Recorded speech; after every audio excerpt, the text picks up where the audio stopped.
ያ ወቅት ላይ በጣም ትኩረት ተሰጥቶት ይሰራበት ነበረ ኤችአይቪ በኤችአይቪ ዙሪያ እና በመላ ሀገሪቷ ክበባቶች ምናምን በጣም ብዙ ነበሩ። አሁን እኛ ለምሳሌ ናዝሬት 20 ቀበሌ ነበር ክበባት። ለምሳሌ ሴፍ ዩር ጄኔሬሽን ሚኪ ኔዳሃ ሴፍ ዩር ጄኔሬሽን ነበር የሚሰራው። እንዳልኩ እነ ብራዘር ችቦ፣ ሌላ አንድ ወንድም አለኝ። እነሱ ደግሞ ዘቢብ የሚባል ቲያትር ክበብ 14 ቀበሌ ውስጥ እነሱ ነበር የሚሰሩት።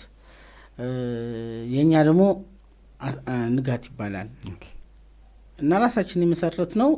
ከሁሉም በእድሜ ትንሾቹ እኛ ነን። ግን እውነት ለመናገር ያው ታሪክም ስለሆነ በደንብ ሜሞሪው ብዙ ሰው ጋር ስለሚኖር ምንም የተደበቀ ነገር የለውም። በጣም ተጽዕኖ ፈጣሪ ነበረን። አክቲቭ ነበራችሁ? አዎ በጣም ጩጮች ነን፣ ንቆች ነን ምናምን። በየ15 ቀኑ እናዘጋጃለን እና በየ15 ቀኑ ስናዘጋጅ ምን ሰዓት ምሽት የምታዘጋጅ? በየ15 ቀኑ አይደለም ሁሉን የያዘ ቲያትር ይቀርብበታል፣ ዘፈን ይቀርባል። የኪነ ጥበብ ምሽት ነው ግን አይመሽም። ከያው 8 ሰዓት ይጀመርና 12 ሰዓት ተኩል ምናምን የሚያልቅ እና አዌርነስም እንሰጥበታለን። ገብተዋል። የሚሰሩትም ቲያትሮች ምናምን በአስተማሪ ቲያትር በኤችአይቪ ዙሪያ ምናምን ነው እና ያ እኔ ግን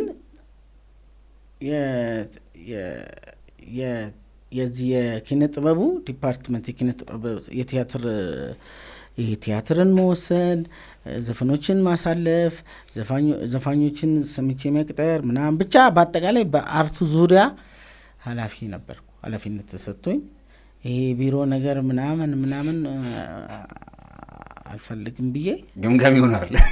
እሱን ነበር የምሰራው እና በየ15 ቀኑ አንድ የራስ ዘፈንና አንድ ደግሞ የሰው ነበር ማሰራው እና ያኔ ነው ዜማ የሚሰራው። ያኔ በፊት ነው ዜማ የራስ ዜማ ተሰራ ነበር ያኔ። አዎ መዝሙሮች ምናምን እየሰራሁ እንዲቀርብ አደረግን።